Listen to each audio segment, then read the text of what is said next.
Yeah, thanks, Eric. I'm Chris Schock. I'm a board member of Community Works. I'm a development economist and an urban planner by training.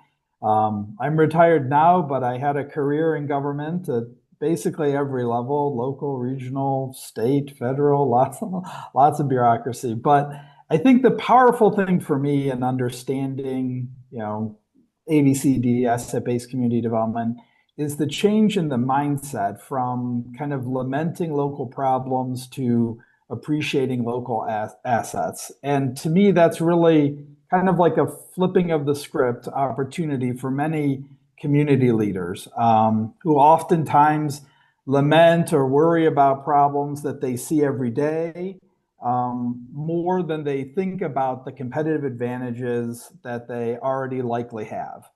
And so, it's important too to think about this as an incremental approach. Of course, as a city planner, I love big plans and they're important too. But neighbors coming together to kind of understand local issues, local assets, and strategize is one of the best ways, to start small but start successfully towards making concrete improvements. When I was a planning director in Ohio, an asset mapping exercise, the kind of started a process where local leaders had highlighted what came at the time to be known as leaks, or we were using this theory, the kind of the analogy of water leaking from a bucket. These leaks were basically missed opportunities to take advantage of something like, for example, if you live in a farming community that produces a lot of agricultural products, but you can't buy a lot of local agricultural products. That's a great example of a missed economic multiplier that literally was leaking out of the community. And you can think of many of those missed opportunities, assets that are in your communities that you're just not magnifying or taking advantage of like you could. So looking at those local assets and advantages, in that project, we devised a strategy to help basically plug 5 different leaks that were identified in the asset mapping and really magnify the impact of those. And it involved young professionals and brain drain, basically. It involved buying local, energy efficiency, local food, and community visioning. So kind of broad and in many ways, tackling a variety of different topics. And what started as a small community economic development project, ended up, winning a National Planning Achievement Award from the American Planning Association. And that really, kind of helped solidify this thought that while there's a perennial debate about bottom-up versus top-down efforts, it's often important to understand that these things often play together and that the best results happen somewhere in the middle. Having worked in the government for a long time, I've seen many city-led efforts that crash because they lacked the kind of grassroots support that was necessary for its long-term success. But I've often seen awesome grassroots efforts that withered away because they lacked the structural support of city leaders or major organizations and assets in the community to kind of fund them in the long term. And so nowadays, I feel like I'm an evangelist for bureaucrats to appreciate their local neighborhood assets more, to understand leaks and opportunities in their neighborhoods, and then for neighbors to engage each other better, and for them to tackle city problems locally. I think that by magnifying many of the assets that neighborhoods already have is the best way to motivate people and to see success at the local level. So today, our goal is really to give you some of those concrete methodologies for kickstarting or enhancing ABCD in your communities. As we break out here for a bit, we're going to divide into some rooms and hope that you'll introduce yourself to some of your peers here and talk a little bit about the efforts that you're doing right now, and answer kind of a big question is like, what does success look, sound, and feel like for you in your neighborhood? And how do you think you define that success? So we'll take just, a handful of minutes, maybe 8 minutes or so, in separate rooms. Take an opportunity to introduce yourself, meet some of the other folks that are joining us, and answer that big question. How do you define success in the efforts that you're working on right now? And thanks again for being with us.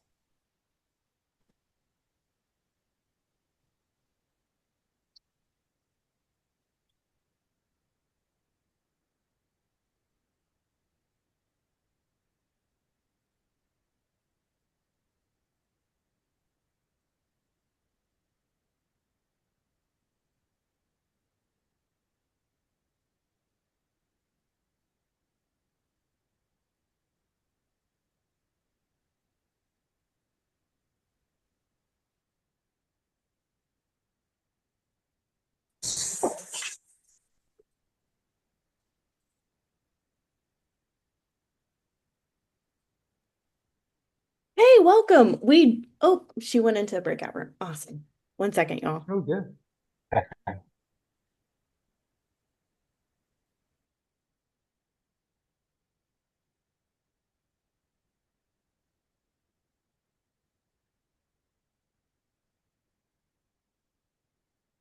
Somebody had mentioned earlier that there was some fading in and out, but is the volume okay for you on your end? I think really quickly, because I know everyone's coming back now. Can we just see if your camera's on? Quick thumbs up.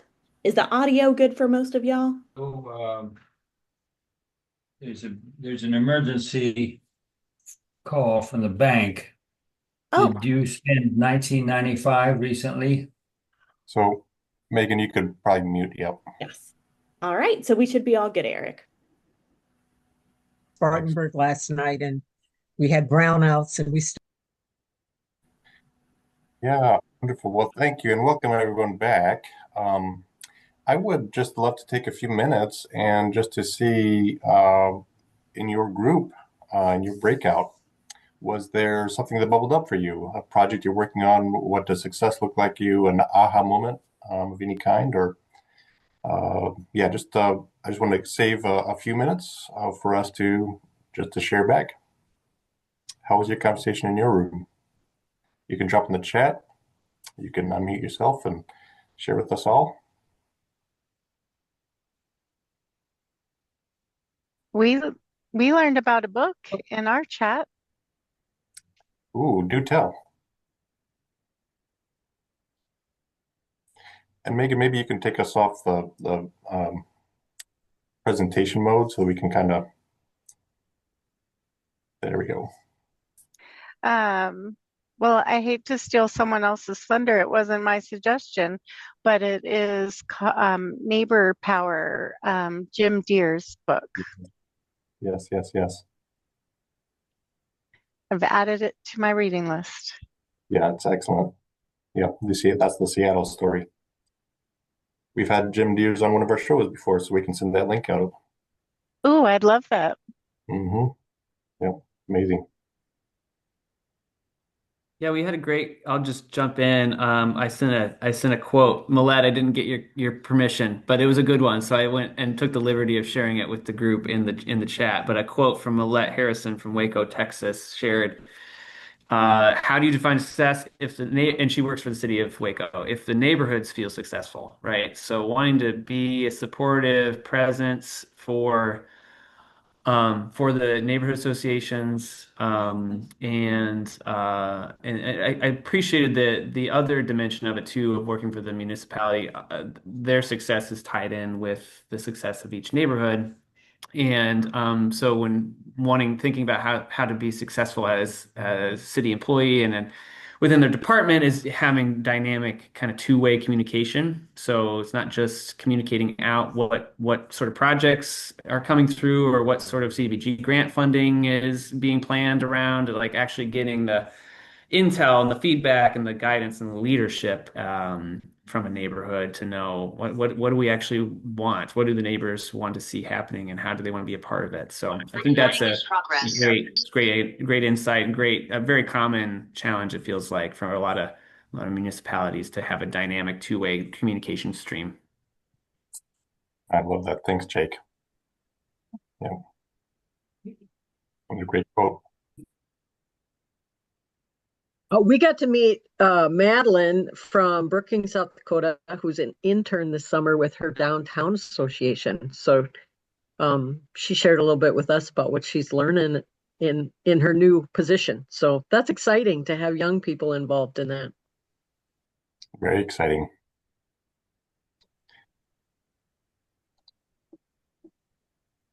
Anyone else? And thank you, Paula.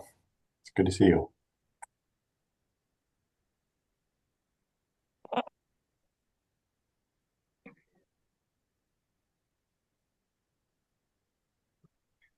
Anyone else want to share from their group? Any learnings, any aha moments, any just insights?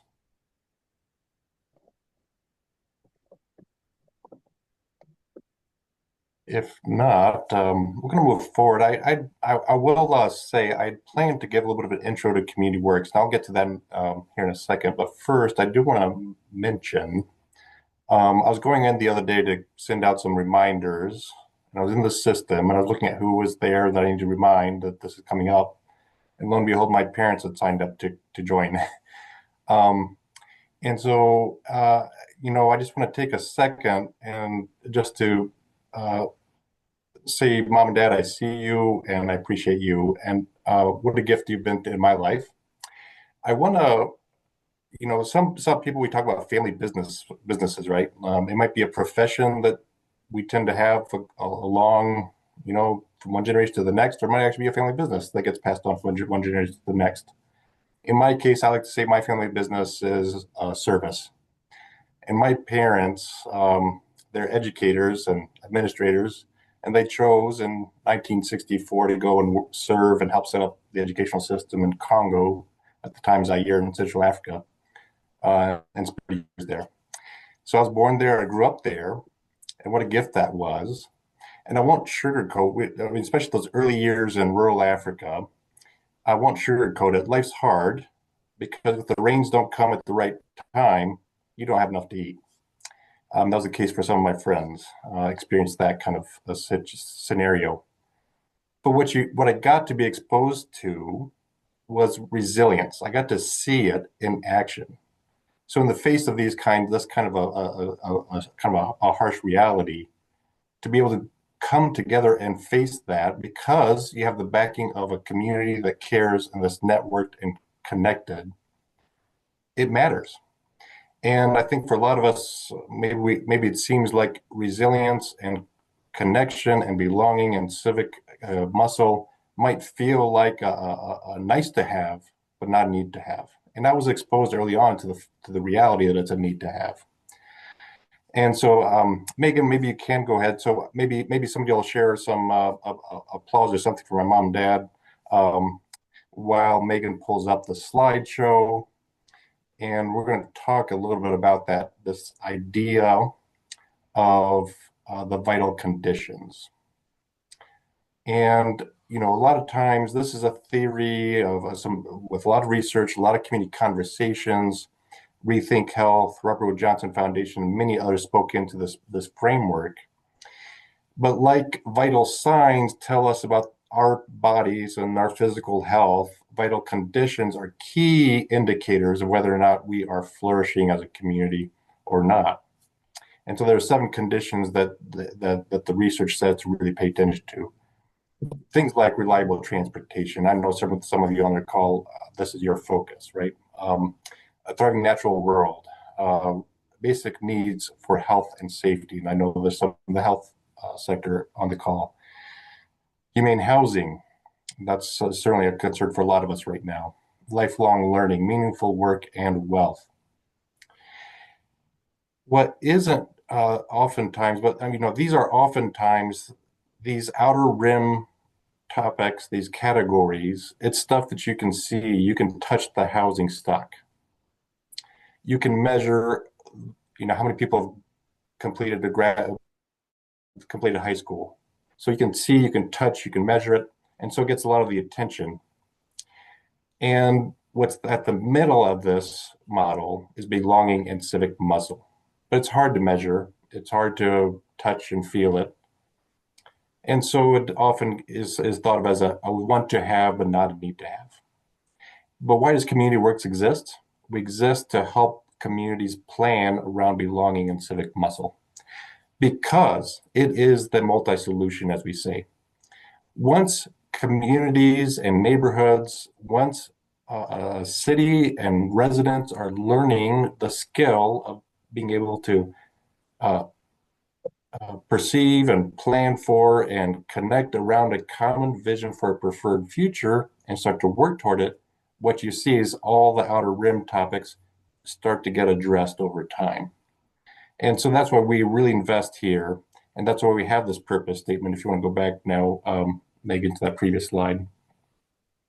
So that's why our purpose statement is what it is. Every neighborhood, community, and city in the U.S. is flourishing because people are engaged where they live, contributing toward its vibrancy and co-creating a better future for all. So that's a little bit about Community Works. And what I want to do now is I want to bring in someone, Christina. We want to feature Goodyear because we think that Christina and Jeremy, that your work in the city of Goodyear is building that civic muscle, and you've got some specific strategies around that. And I'd love to pause for a minute and just bring you in, if you would, and share a little bit about those strategies that you are using to do just that. Thank you, Eric, and thank you for hosting this gathering. Hi, everyone. My name is Christina Panatescu. I am the Community Partnerships Program Manager for the City of Goodyear in Arizona. We're a suburb of the Phoenix metropolitan area on the west side on your way to California. Our population's about 110,000. My background before coming to the city involved working in community development for a nonprofit hospital. And that is where I first learned about asset-based community development. When I made the transition to the city of Goodyear, I was inspired by the opportunity to build out the city's neighborhood services department, and had at the foundation of my vision, asset-based community development principles. I wanted to create a culture that was different from what I had experienced working for the hospital with the city that I was working with, and thought that this would be a good opportunity to help my colleagues within the city to overcome any anxiety or reluctance or fear around accepting the public's input. A lot of times it's not that they don't value the public's opinion, but it's that they are public servants and they don't want to have to tell people no. And sometimes no is the only answer that's available. So part of it is not, I think, wanting to set themselves up for that. But one way to help overcome that has been for us to provide community education that provides context for our residents to engage civically in a constructive manner. And so I was mentioning, I stole an idea that I had seen from Minneapolis, St. Paul for pop-up meetings. And so we have a way to bring the public meeting process to the people. And I've been working with departments to understand the difference between engagement and outreach, and trying to get them to use that tool for engagement, not just outreach. And we developed a leadership program. So a lot of municipalities have a Citizens Academy is often what it's called. And I was able to transform our program into one that built the capacity more, because I sat down with every single department director that was going to be presenting during a session. It's a 12-week free program in the evenings. We feed our attendees dinner through a sponsorship from the utility company, and I had specific instructions for the directors that there were to be no org charts in the PowerPoint, and that they were supposed to talk about what they wished the residents, council members, and commissioners knew before they picked up the phone to call or complain and ask for something. And that those might be really menial things in their view, but I wanted them to be sharing those peeves, because I assured them that when the public heard them, they would be intrigued and curious, and it would help them to be more effective in when they call. So literally, Public Works talks about the difference between disposable and dissolvable for flushable items, and how much it costs the city each year when those wipes go down into the sewer system and jam up really critical equipment. And our economic development department talks about what the criteria is, like that the city doesn't build businesses. We we don't build buildings that aren't public facilities, and we don't get businesses, we don't start businesses. So we talk about rooftops, the importance of rooftops and demographics in a community, and shopping local and demonstrating need. We talk about the development services process, and it's a continuum, and we show them little stars for where they can engage and what the constraints are around their engagement. And that if something is zoned for a particular use, it doesn't matter if you don't want that use there now or not, because the time to participate in that was back in the general planning process. And now this is what your options are. So those are examples of the things that we talk about. We then collect alumni from the people who have participated in the program and completed it. And we have over 250 alumni now. And the idea is that can be activated around issues that are important to the city at the state legislature, which is trying to take everything away from us. And also they can be advocates on social media, so we don't have to be the ones defending ourselves. So we, like many communities, have been having a boom in multifamily apartment complexes, and residents tend to freak out over that. And that includes the participants in our LEAD class, is what it's called. But once they learn about that development continuum, the process, housing, economic development, they are able to answer on the social media platforms in defense of what's happening in the city. And it'll often start out with, I hate apartment complexes too, but here's the positive parts of what they contribute. So that's been really effective.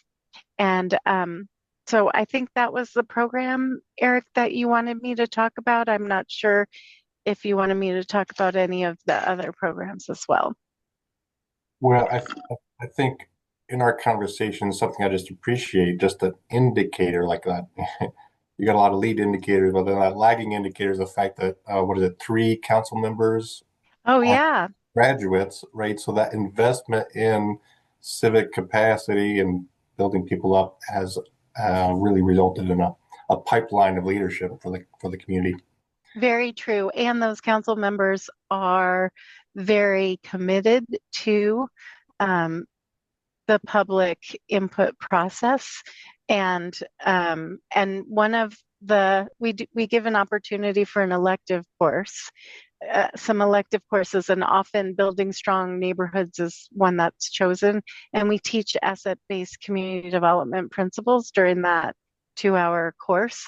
And so that's a foundation for these people. And then we offer continuing opportunities for the alumni also, like if we have grand openings or special things at baseball games or something like that, because we have spring training here. That goes to the alumni first so that we can stay connected to them. And we have one in state legislature. We have 3 that are current sitting council members out of 7 altogether. So it's definitely, they're running for school board. They're on their homeowners association. And then we have a phase 2 that we're hoping to launch this year, the Yeah. GEAR program. Mhm. So LEAD is really focused on building the capacity of residents to engage in government and understanding how our different departments work. GEAR is going to be about getting the individuals trained to organize within their community. So we will teach asset-based community development principles, the building blocks. We will talk about public speaking and resolving conflict. It will be very interactive. And then Goodyear celebrates National Good Neighbor Day every year in September. So we will introduce the concept at the beginning of the classes and task the participants with doing some sort of activity in their community, however they define it, on National Good Neighbor Day to celebrate Good Neighbor Day. And then our graduation for that will have people report out on what they've done. We had previously engaged thank you, Megan, September 28th. Yep. So we previously had engaged the faith community, trying to get them to focus more on the communities they're geographically located in. So we had faith leaders come and we showed a big map and had them point to where their church is. And we talked about the importance of involving and engaging input from their more immediate neighbors, because often they would go outside of their own community to meet a need. And so our challenge to them was, in your own community, do something for National Good Neighbor Day. And so one is in like a strip mall setting, and they reached out to all the local businesses and had a potluck for them on National Good Neighbor Day. And another one is a very large congregation with a strong tithing ethic, and they often use those collections to give back to their own community or people in need. So what they did is they used some of those dollars. They bought a ton of gift cards to pizza restaurants or gas cards, grocery store, things like that. And then they said, you can, to their congregation, take the cards, but give them to your neighbors. And we learned about one person who used it to introduce themselves to their neighbors and found that they had senior people living there alone, and that's why they didn't see them very often. And so now they were able to establish a relationship there. And then there was another one that when the person gave the neighbor a pizza gift card, and when they were driving home from work a couple days later, they saw a bunch of people sitting on the front porch of this house having a pizza party. So they had invited other neighbors to participate in a pizza party. So that was a really cool example of how that worked. And we're excited to see what our residents do once we give them the gear training to live National Good Neighbor Day. Love it.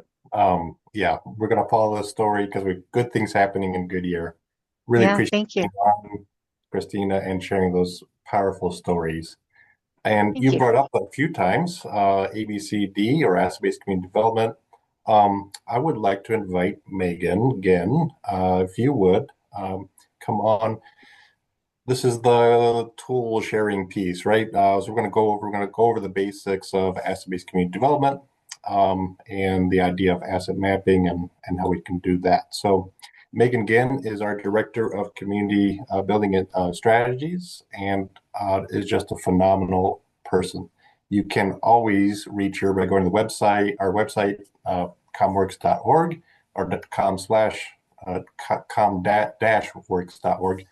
And if you want to schedule a call, you'll get straight to Megan, and she's got lots of she's very networked and just super awesome. And so with that, Megan, I'll turn it over to you to share a little bit about asset-based community development. Awesome. Thanks, Eric. All right. Okay. So to get us started in this conversation, I know we've already talked a bit about what does success look like. But I want us to think for a bit, um, if you were standing outside your front door, or if you were somewhere in your neighborhood, what does success smell like? In the chat, seriously, right? What would success smell like? What does it look like? What are you seeing? If your neighborhood was the best neighborhood ever, what's happening on your street? What are you hearing? Go ahead and think through and just in the chat, right? No one else knows your community. You can put what's true and authentic for you. What are you seeing? What are you smelling? And then what are you hearing? All right, grilling, Beth, love it. Yes, beautiful flowers.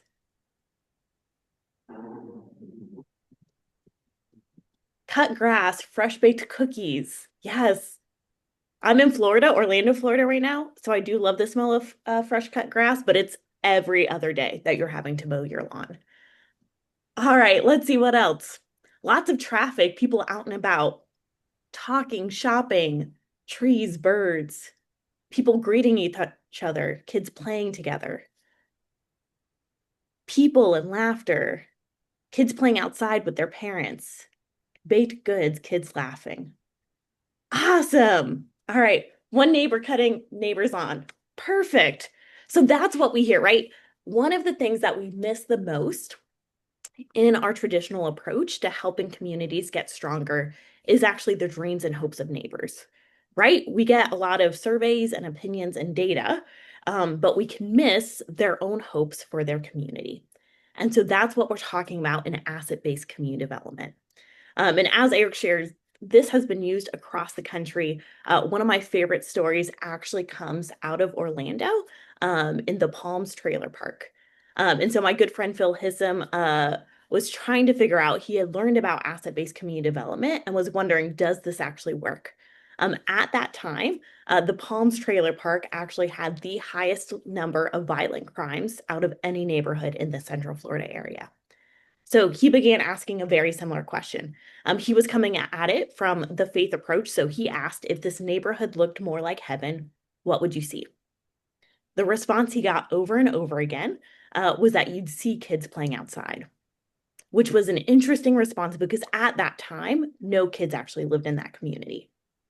But I'll share more of their story as we're talking about asset-based community development. So when we talk about that phrase, we'll typically call it, and you'll hear me say the term ABCD throughout. This was an approach that was really put together by John McKnight and Jody Kretzmann. And so back in the 1970s, out of a university in Chicago, they wanted to figure out, why did some communities see short-term positive change and then go back to the way things were, while other communities saw sustained positive growth. And so they looked at different communities all across the US. And what they found was there was primarily 3 shifts that these communities made. So first, that desire for change came from inside the community. It wasn't from an institution outside of the neighborhood wanting to see it change. It came from local nonprofits, churches, residents who lived in that community. They were the catalyst for change. They always started with what they had, right? And we'll go through, right? How do you identify what your community already has? But that's what they started with. The resources, what we call assets or gifts that the residents had. And they connected them through relationships. So we talk about these three shifts as moving towards a focus on people, place, and possibility, right? Looking at, I often say residents know their community best and want what's best for their community. They may not have the path to get there, but they know their neighborhood like no one else. We know how much, and I'm sure, right, I am preaching to the choir about how much we're impacted by place, right? The number one predictor of life expectancy is the zip code you grew up in. When it comes to safety, when it comes to disaster response, when it comes to economic stability, all of those factors are impacted by our neighborhoods. And then lastly, like I was talking about with the story of the palms and what we just shared in the chat, what are the possibilities, right? From a focus on what's to moving to looking at what's strong. And so those are the three shifts that asset-based community development really looks at. And I will give a note, and John McKnight, Jody Kretzman, both of who recently passed away, were also very transparent about the fact most of the communities that they engaged with were BIPOC, Hispanic, Latinx communities. And so I do also just want to note, while we're talking about these as maybe a newer approach, they often have roots that come from marginalized and vulnerable communities. And so a lot of these practices may even already be at play in neighborhoods in your community. And so when we're talking about the 6 different types of gifts, we're talking about these 6: individuals, associations, institutions, the physical world, economy, and culture history. Now, we'll spend a bit of time today talking about individuals.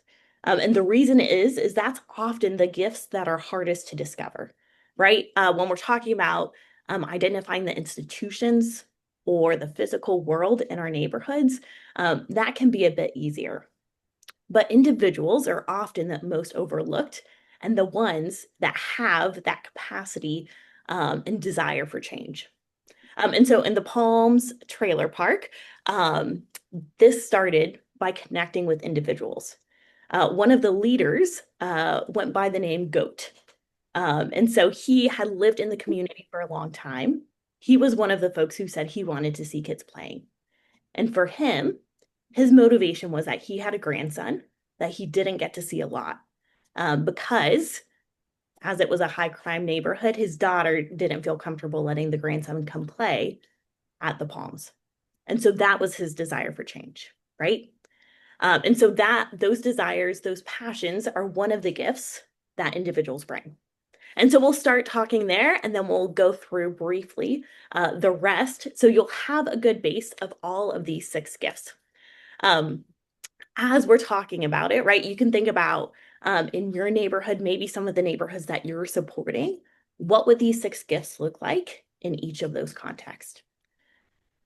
Okay, so when we're talking about the gifts of individuals, there's 3 gifts we're looking at.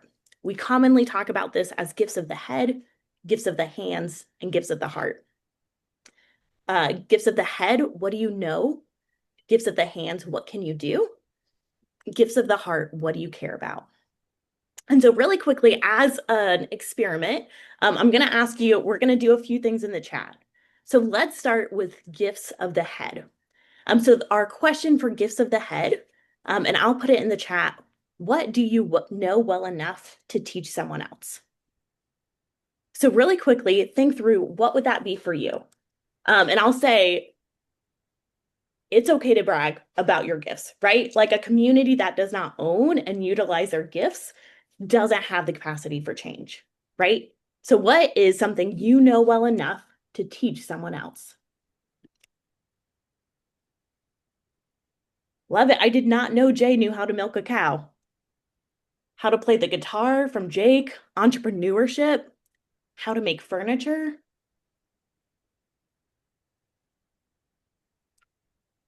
What are some of the gifts in this room? Planning, grant writing, research, marketing, figure skating, nonprofit leadership, planning an event. Awesome. You can keep putting in, right, that knowledge that you have into the chat. What do you know well enough to teach someone else? But I'm also going to move us into the second gift, gifts of the hands. So this is, right, we'll ask the question, what can you make or do with your hands? This could be sports. It could be, right, like Jay said, an instrument like playing the piano. Maybe you're good at crafting. Maybe you're good at gardening, right? In the chat, put what is something you can make or do with your hands.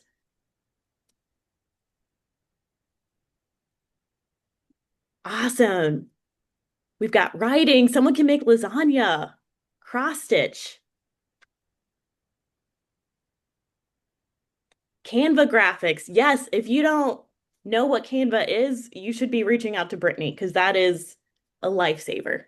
Homemade cards, organizing community cleanups or writing.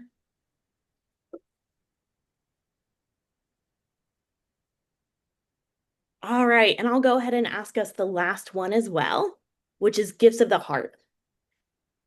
What do you care enough about to act on? And so I typically tell people, right, we all care about world hunger and world peace, but that doesn't mean we've done anything recently to help us get there. So what do you care about enough to act on? It could be your neighborhood. I have a couple neighbors who, for them, seeing stray animals, that moves them to action. In the chat, go ahead and put, what is that for you?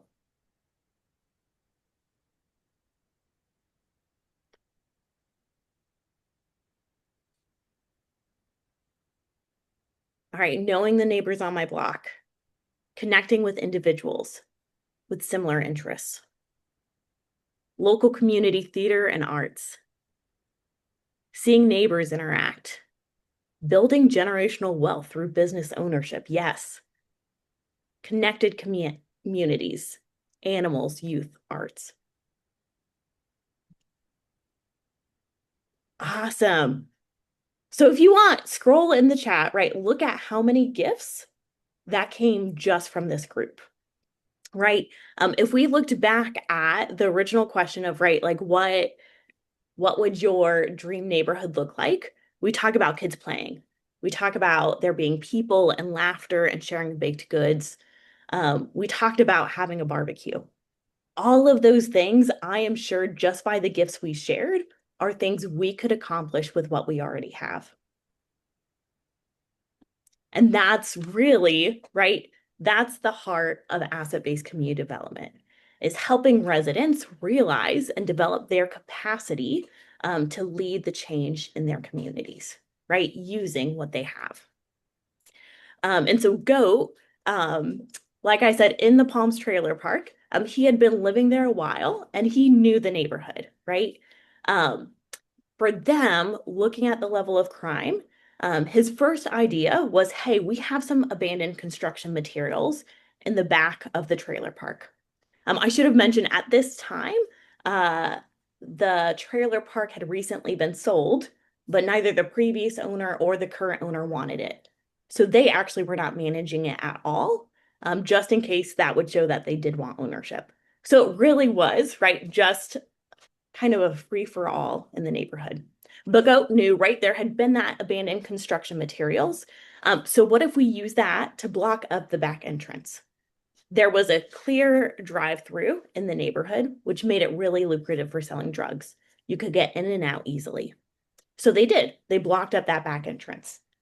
They also had two like Marine Corps veterans, right? If you just looked at them, very buff, very intimidating men who were on disability. So they spent their days in the neighborhood playing dominoes with a stack of empty beer cans next to them.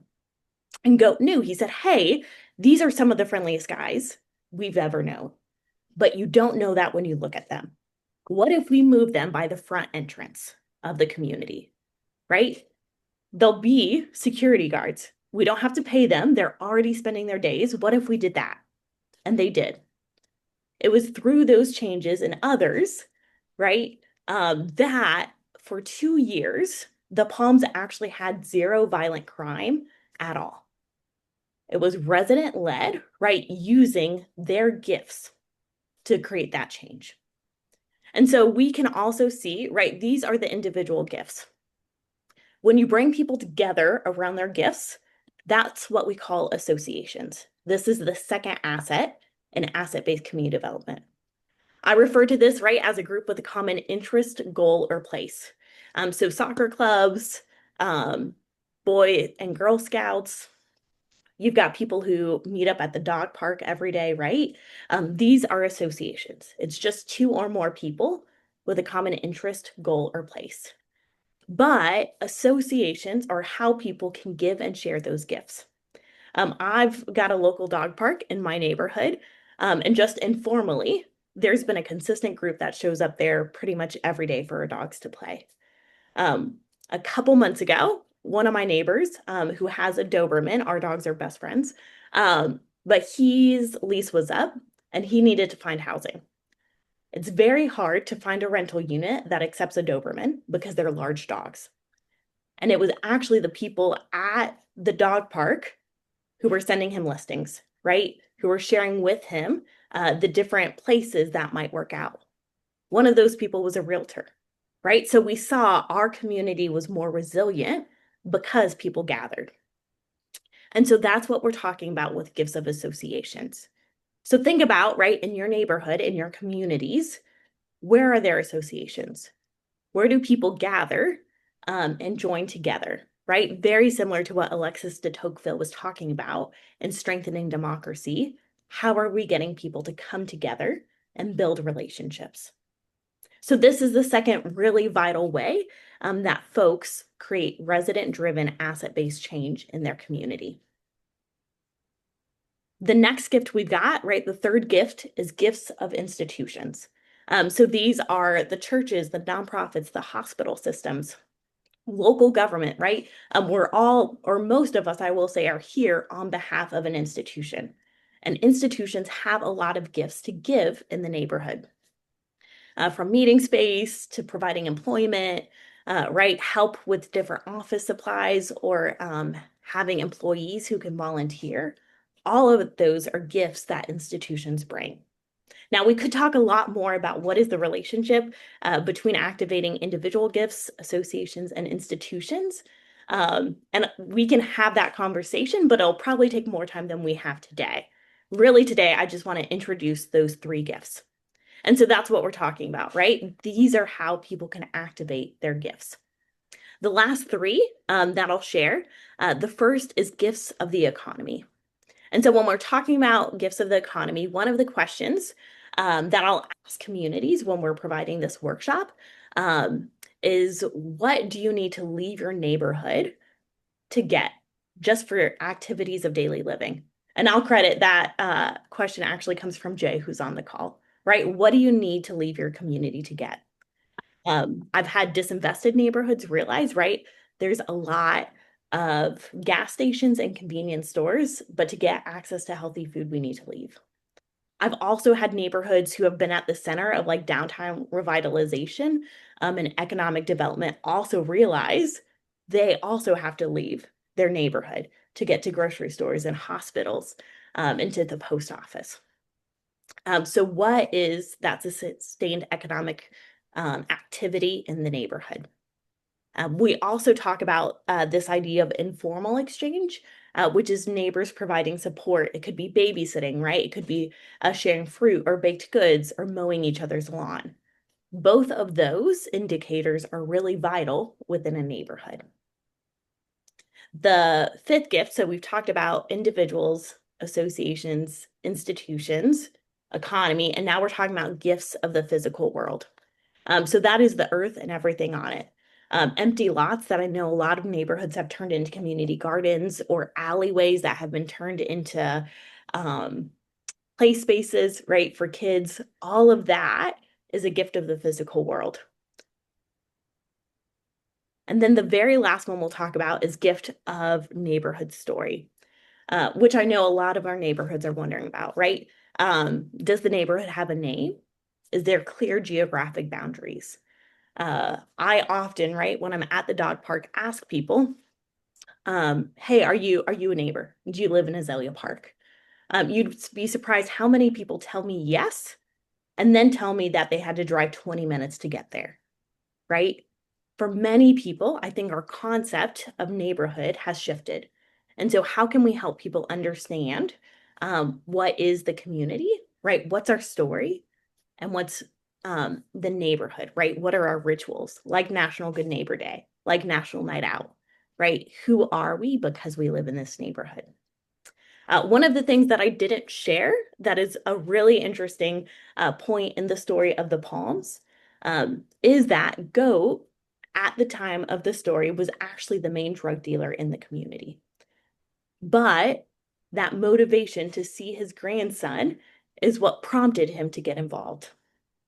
One of the biggest rewards from leveraging asset-based principles is that you have leaders in the community who emerge that you never would have thought of, right? You have people working alongside local government, local institutions who are able to make their neighborhood better because they love it and they care about it. And so that's what we're talking about with asset-based community development, right? What can they do by themselves and what can they do with support? Yes, Eric. No, I just want to note real quick. You do have a question in the uh, comment box, and Jake asked, "I'm curious, Megan, in your example, the association at the dog park wasn't and isn't formalized, named, known from the outside, just from the inside by members. How do we, as nonprofits or city officials, incorporate the gifts of informal associations?" So you can continue with flow, or you can pause and answer that question. But I just want to note that that's in the box. Thank you. Yes, no, I did not see that. Um, yeah. Um, I think a lot of what we're talking about in asset-based community development, once you discover the gifts, they're often activated through relationships. And so I think, Jake, to your question, um, local government probably doesn't know all of the informal associations within a neighborhood. And it'd be pretty tough, right, to create or have that knowledge. But a neighborhood connector or even block connectors, which I know is something a lot of communities are curious about, how do we have that sustained role in our neighborhood? They're able to have that knowledge. And I'd also invite, I know we've got um, a ton of different people on here with different experience, different knowledge. If you have a response to Jake's question as well, feel free to chime into the chat. All right. And I think that's actually our overview of asset-based community development. I'll drop my email in and the link to connect. If you've got any questions, just reach out. But Eric, I'll pass it back over to you. Yeah, thank you, Megan. So I think now we're going to go into another breakout, and we'll just take several minutes. But in your room, maybe you can kind of have a conversation. What is thinking about those projects you mentioned that you guys you're working on? What would it look like if you brought in this asset-based, relationally centered, place-focused lens? If you brought that into that project, how would it look different? And what can we learn from that? So, Megan, why don't you help us break into rooms again? We'll take again just several minutes to have that conversation. How does this apply in our projects? And then we'll come back together and do a little share out. You'll want to stick around. We're going to hear from Jake next after we come back, and just a wealth of information, and so you don't want to miss that. So make sure you stick around after the breakout.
Let's see. Let's see, Karen, we have an extra Megan, John. Jay. Hey. Hi. Jay was just sharing another nugget of wisdom there, and I think he was just getting started. So I'm curious what he was going to. Me too. Ashley, yeah. I'd like to hear the rest of it. Well, I think building community capacity is where ABCD really has something to offer. There's got to be a certain amount of person-to-person connecting around a shared idea or a shared vision or a shared imagination. And the legwork required for that on the front end is indispensable and should never be shortcut if you want real citizen ownership and buy-in for the long haul. And that's what I talk about. That's what, when I say community capacity, that's what I'm talking about. And that's very different than talking about organizational capacity. What do we typically have the strength to do organizationally? But yeah, because in Ashley's situation, if I then you feel free to jump in and correct me here, Ashley, but she's overseeing 13 different counties in the state of Arkansas to support economic development, but also overseeing a lot of other infrastructure, municipal sort of projects, sewer lines, things like that. But the kind of the focus of our breakout was just around, what sort of resources can she provide to these communities who have ideas? And there might be, and Jay's point, I think is a really good one, is yeah, there might be a few big players who want to do a big project and have a big vision, which is great because that can serve in some ways. But if it's missing that sort of foundational grassroots level of energy and excitement and buy-in, then it's not always gonna be set up for success, right? So, or it might be something that at the end of the day, the citizens will say, well, they did it. They did it. And sometimes at its worst, they did it to us. Ashley, it looked like you came off mute there for a second. Maybe you wanted to jump in. That was an accident, but I agree with you and Jay. Right. Yeah, good. No, thanks, Jake, and you and team. Anybody else? Any other reflections? What'd you glean from your conversation in your breakout room?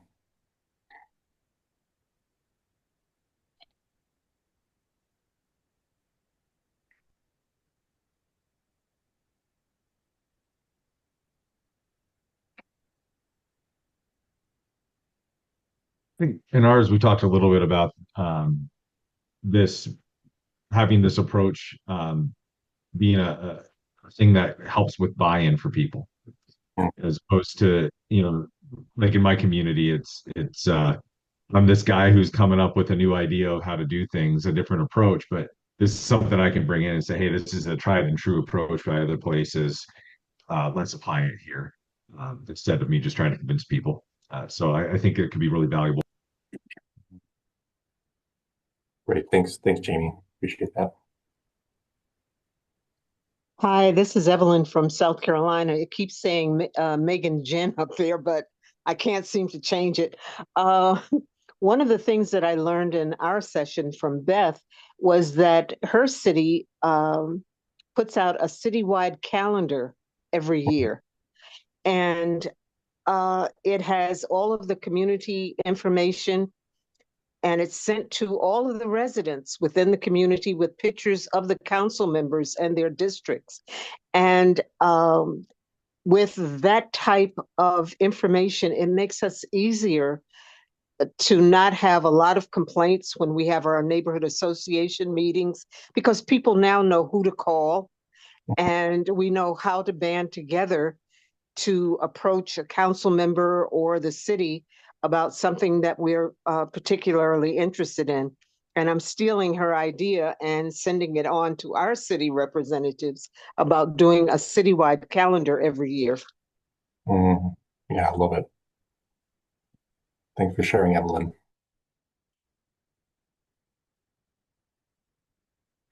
And Heather's adding, we have that as well, and the community members love it. You can save event dates and know when certain buildings are closed. Wonderful. Unless there's someone else that's burning, want to get something out there, I would like to invite Jake. So Jake Norris is the executive director for 360, and this is our second sort of community spotlight that we want to have. 360 is based in the East Core neighborhood, but serves several neighborhoods of Holland, Michigan. And so, just when I think of a person that's really championing ABCD in just a deep way, I think of Jake. And so, Jake, I'd love for you to come on and share a little bit about the Holland story and what 360 is up to. Sure. Yes. Thank you so much, Eric, for this opportunity. Thanks to everyone on the call. Love these conversations. Love that there's so many people engaged in these fields all over our country. It's amazing. So yeah, I feel just so privileged to be working in this capacity here in Holland, Michigan. I went to school at DePaul University in Chicago, which is home now to the ABCD Institute. It wasn't at the time I was in school there, but it was already in the water. And so I learned a lot about it through my work for the community-based service learning department there, and really loved it. Worked in community mental health settings after school, but when we moved here, my family and I moved here. We're able to step into this role after moving into this principal neighborhood here, where I'm located right now. Our office, 360's office, is in the East Core neighborhoods, right dead center of Holland. And but our organization has grown from working in this one principal neighborhood to first expanding to an adjacent neighborhood, and now in the past year have taken on responsibilities in support of with the City of Holland to be a resource to other neighborhoods, to everyday neighbors, block level leaders, groups, associations who want to make their neighborhood better. And so Chris Schock, when you were saying earlier at the top, like the middle, working in the middle, right? I think of everyday residents and their agency and wanting to work from the ground up. I think about governments and their responsibilities from the top down. And usually that change just goes one way, but I love working in the middle because instead of change going out from one player, it's coming in.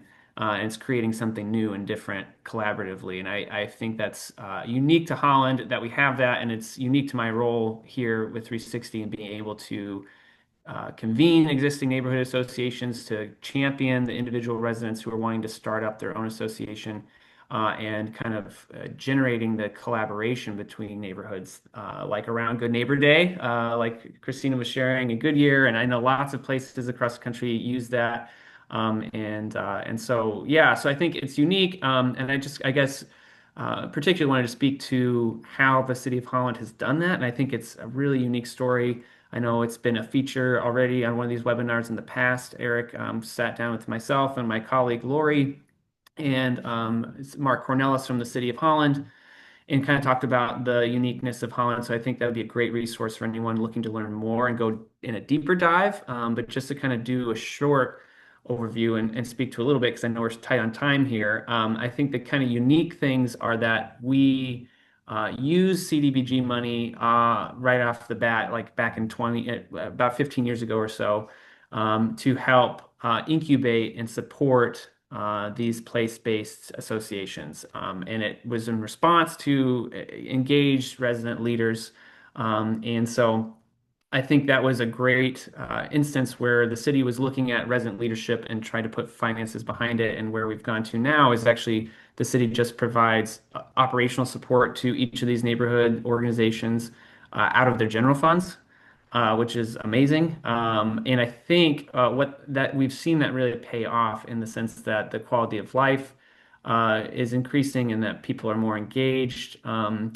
And so I think when we go back to that breakout session, thinking about that, like having that ground level engagement is just, it really ripples up. And so I think as far as a bang for your buck, I think it's a great investment for municipalities and city governments to incentivize and encourage this level of neighborhood development.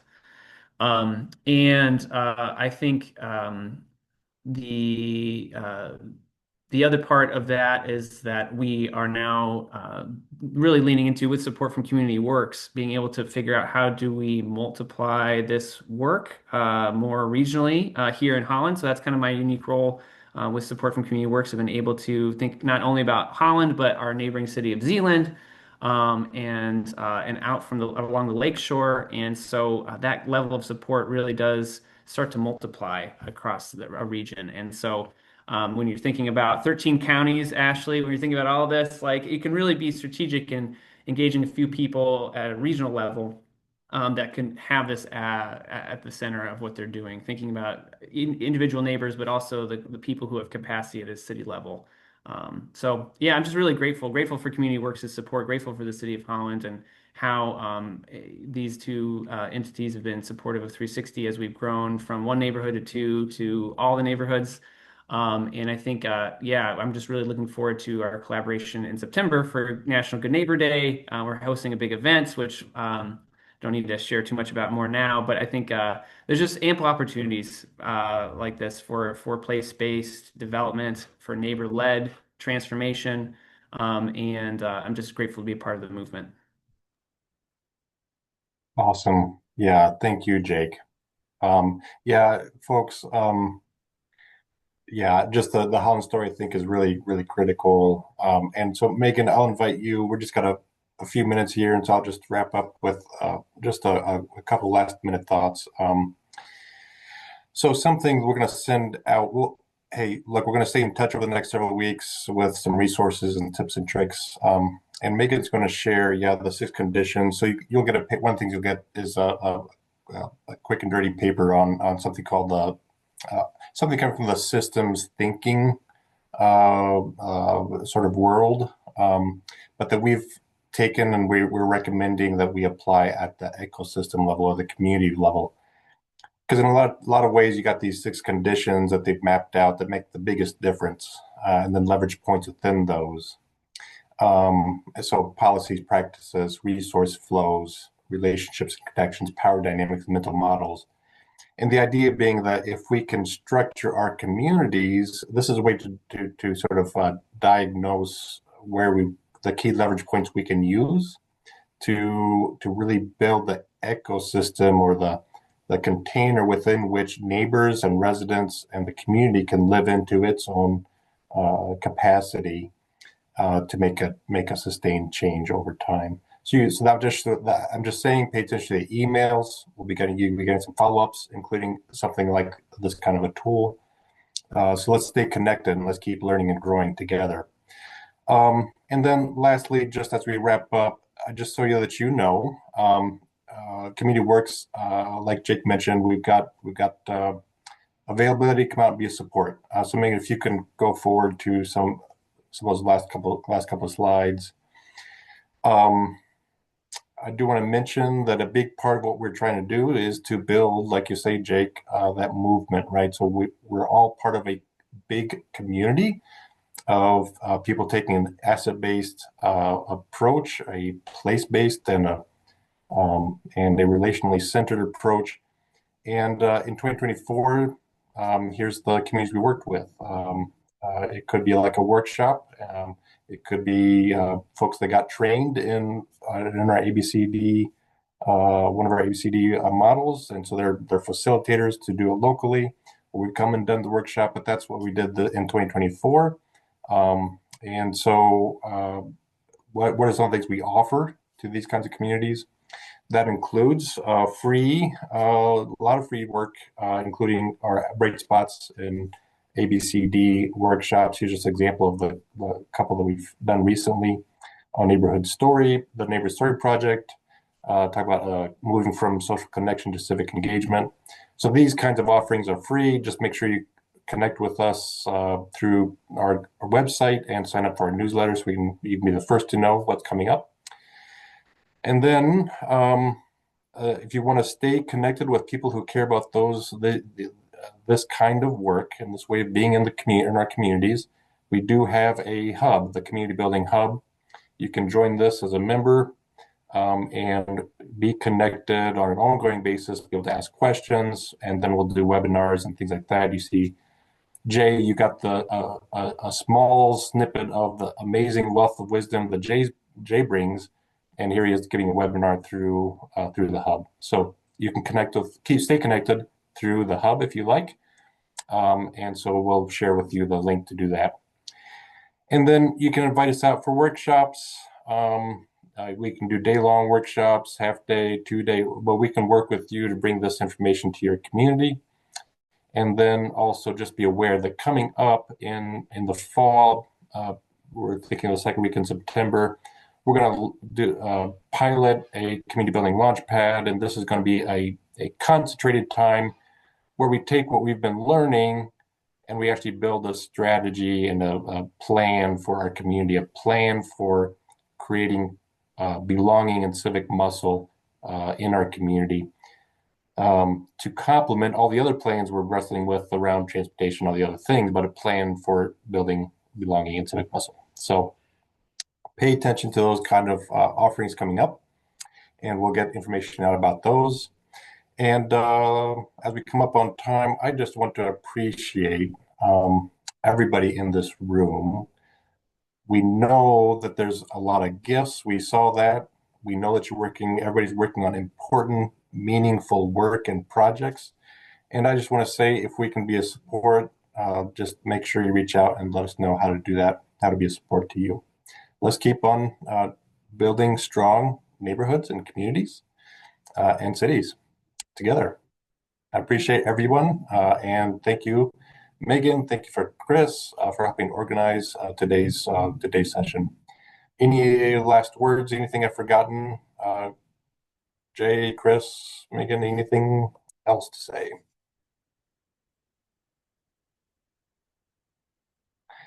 All right. Hearing none, I'll just say happy neighboring and stay in touch. We'll probably do this again in a couple months, so please stay in touch.